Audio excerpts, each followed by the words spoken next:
मित्रों नमस्कार, आप है बसंत गुरु जी के साथ। आज हम चर्चा करते हैं हम जो सांस लेते हैं उसके अद्भुत शक्ति, उस अद्भुत शक्ति को हम कैसे प्राप्त कर सकते हैं और वो अद्भुत शक्ति जो सांस लेते हैं उसकी अद्भुत शक्ति क्या हो सकता है। मित्रों, आप तो सामान्य तौर से ये देखते हैं जब हम सांस लेते हैं तो फेफड़ाएँ चलती है और हृदय से धड़कन होती है और ब्लड का सर्कुलेशन होते रहता है।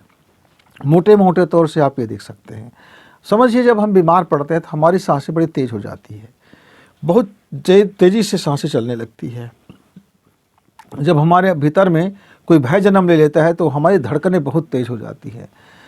जैसे हम दौड़ते हैं तो वो हाँफना अलग हो जाता है, और हम भय से हाँफते हैं वो अलग हो जाता है, और हम बीमारी से हाँफते हैं वो अलग हो जाता है। अलग अलग सांसों की गतियाँ चलती है।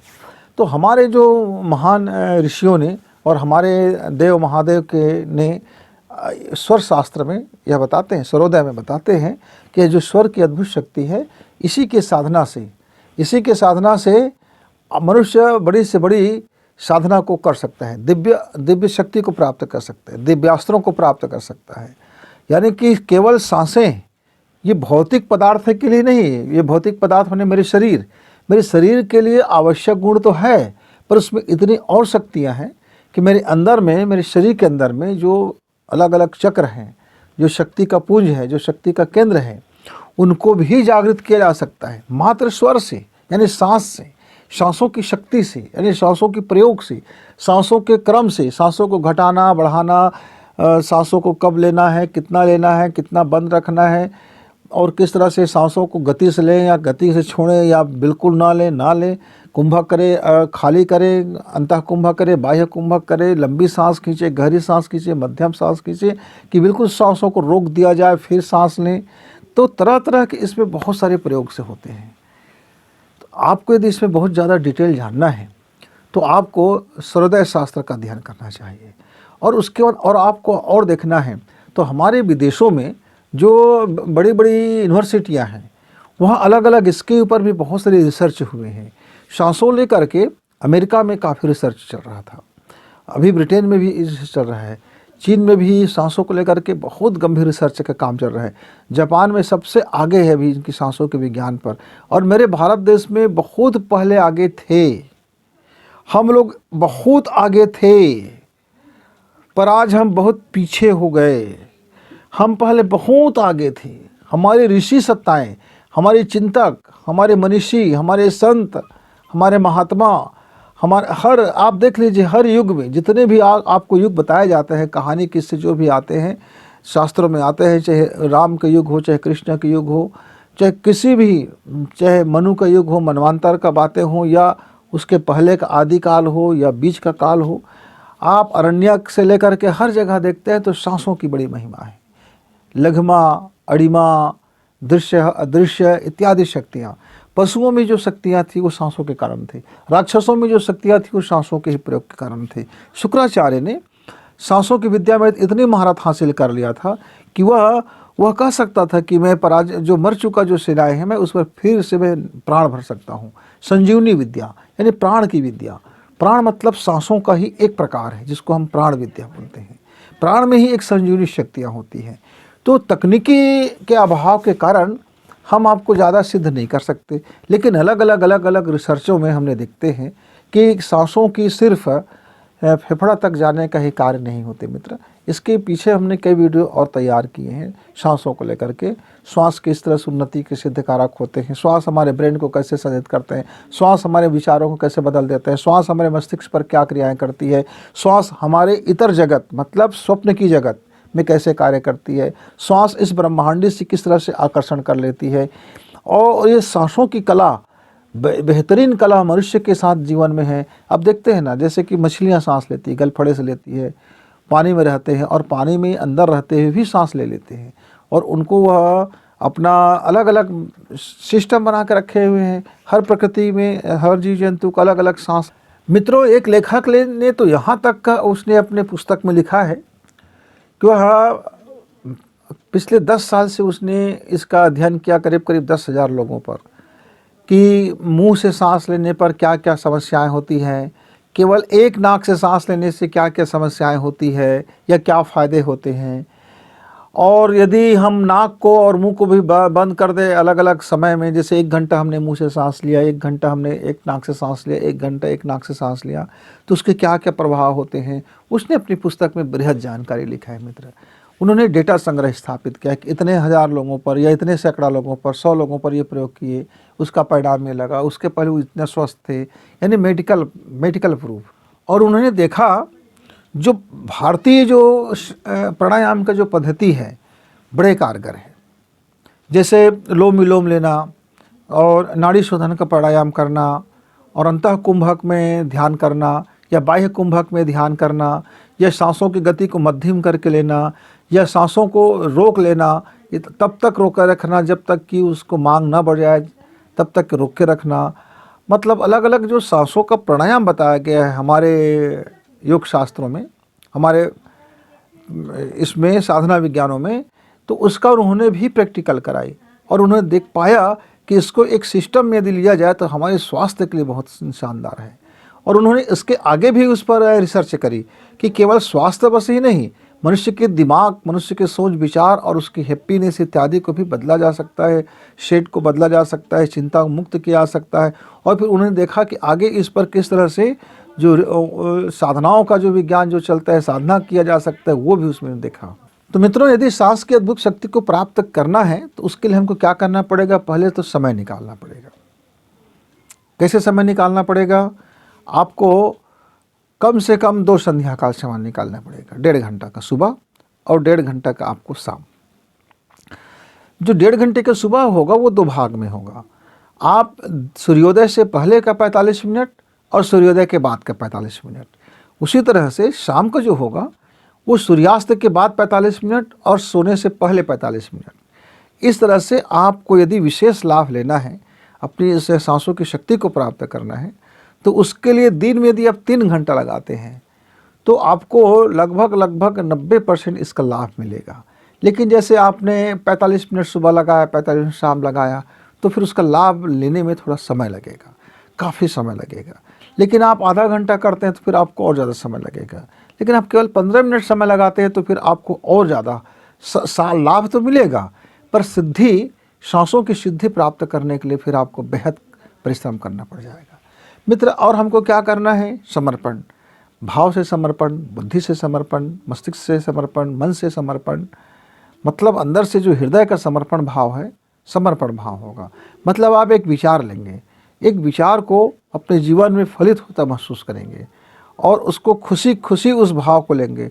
और जब आप प्राणायाम करेंगे तब उस आनंद की अनुभूति और महसूस में अपने आप को रखेंगे, जिससे होगा क्या कि जब आप समर्पण योग में आप उस सांस को ग्रहण करेंगे तब उसका जो रिजल्ट होगा मित्रों, केवल सामान्य प्राणायाम करने के मुकाबले में कई गुना बढ़ जाता है।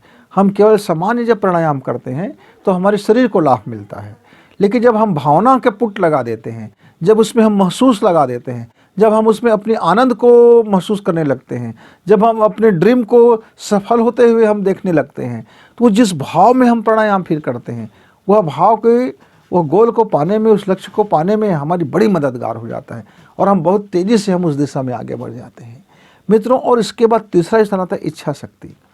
यदि आप में अपनी सांसों को सिद्ध करने की इच्छा शक्ति होगा, जिस दिशा में इच्छा शक्ति लगाओगे उस दिशा में आपकी सांसें कमाल करता हुआ चला जाएगा। जैसे आप इच्छा शक्ति के अभाव में आप प्राणायाम करते हैं तो समय तो लगाओगे पर आपका मन खिन्न हो जाएगा और उससे क्या होगा, फिर आपको वो बेनिफिट नहीं मिलेगा।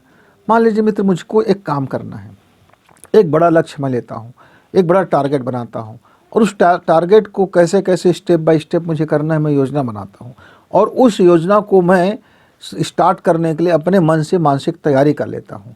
और फिर मानसिक तैयारी करके मैं जब प्राणायाम करूँ तो उस समय ये एहसास से भर जाऊँ कि जो मेरा लक्ष्य है मतलब वो साकार होता हुआ मुझे दिखे। जैसे स्वप्न हम देखते हैं वैसे अपने उस लक्ष्य को पूर्ण हुए देखें, पूर्ण होता हुआ नहीं, पूर्ण हुए देखें। और देखते हुए हम यदि प्राणायाम करें और ध्यान में रहें और हमारे अंदर में एक इच्छा शक्ति का जन्म हो जाता है, तब ये जो मेरी सांसें हैं वो चमत्कार उत्पन्न कर देती हैं। जैसे मेरे शरीर अस्वस्थ है तो मैं शरीर को स्वस्थ कर सकता हूँ, मन अस्वस्थ है तो मन को स्वस्थ कर सकता हूँ। मैं बड़ी से बड़ी साधना में मेरी ये सांसें काम आती है, इच्छा शक्ति ही काम आता है, लेकिन सब में एक समय देना पड़ता है। नियमित समय लगाना पड़ता है और समर्पण होना भी चाहिए और इच्छा शक्ति। यदि ये तीनों को आप त्रिगम संगम कर लेते हैं मित्र, 3 आयाम में आप प्राणायाम कर लेते हैं, तो फिर यही जो साधारण से जो चलने वाली सांसें हैं वो आपको कहाँ से कहाँ पहुँचा देगी।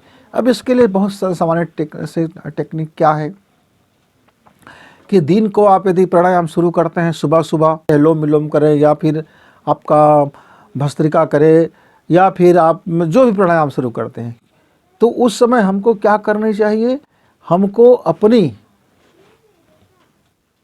चंद्र स्वर से शुरू करनी चाहिए।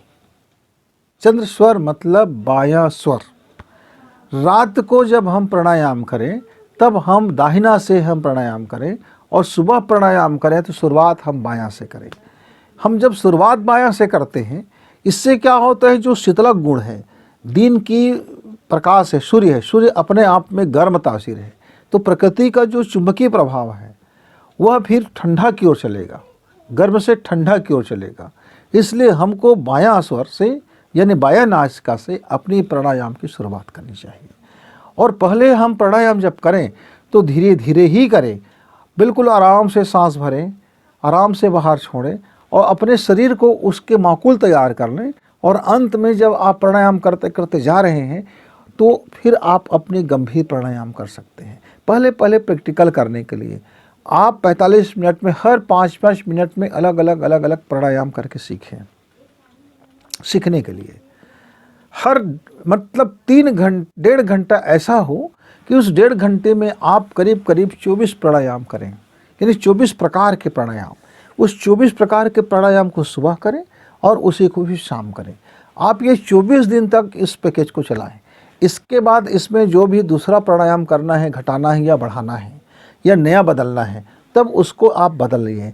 अब इसके बाद जब ऐसी 24 दिन का जब पैकेज चलता है 24 प्राणायाम का, उसके बाद क्या करें, जब 1 साल आप हो जाए, आप प्राणायाम में दक्ष हो जाए, करीब 6 माह तो लग ही जाता है मित्रों। और जल्दबाजी ना करें, थोड़ी सी धैर्य रखें। और हम साल भर के बाद करते हैं तो और सही इसका रिजल्ट रहता है। फिर 1 साल के बाद 1 साल के लिए हम एक प्राणायाम का चूज करें कि मुझको मेरे कौन से काम के लिए प्राणायाम करना है।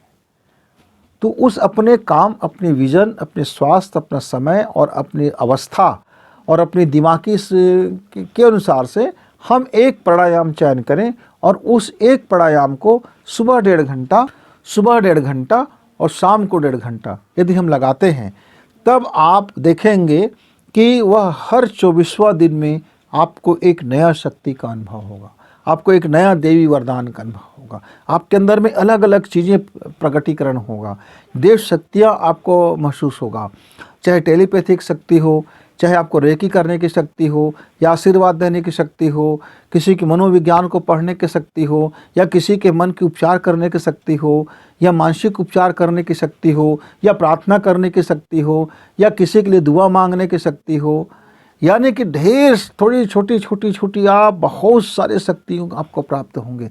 लेकिन आप इसमें उलझ मत जाना, ये आपका रास्ते का बीच बीच में मिलने वाली गिफ्ट है। अब जब आगे चलते जाओगे तब आप अपने देखेंगे कि सांस में बड़ गजब की शक्ति है और उस अद्भुत शक्ति को आपको प्राप्त होगा मित्र। तो आइए करके देखें। लेकिन ऐसा है मित्र कि आज हमने किया और कर रिजल्ट चाहते हैं तो ये भी कर सकते हैं। मान लीजिए आप सुबह उठे हैं, आपके शरीर में बड़ी जकड़न है, फकड़न है, बहुत दर्द से बैठे हुए हैं, भरे हुए हैं, तब आज प्रयोग करना। सबसे पहले आप उंगलियों को कुछ समय के लिए इस तरह से प्रेस करना, छोड़ना, पकड़ना, छोड़ना, पकड़ना, छोड़ना, पकड़ना, छोड़ना। फिर कुछ समय के लिए आप उसको गर्म करना, तालियां बजाना और ताली बजा करके थोड़ी देर के लिए आप पूरी उंगलियों को स्नान कराना और तब तक आप सांस को रोक के रखना। सांस रुका हुआ है और आप ये शारीरिक क्रियाएं कर रहे हैं, ये सारी क्रियाएं आप कर रहे हैं। थोड़ी देर के लिए आप ऐसा करेंगे, थोड़ी देर के लिए आप इसको हल्का चौंट कीजिए और सांस रोके रखिए। उसके बाद एक गहरी सांस खींचना,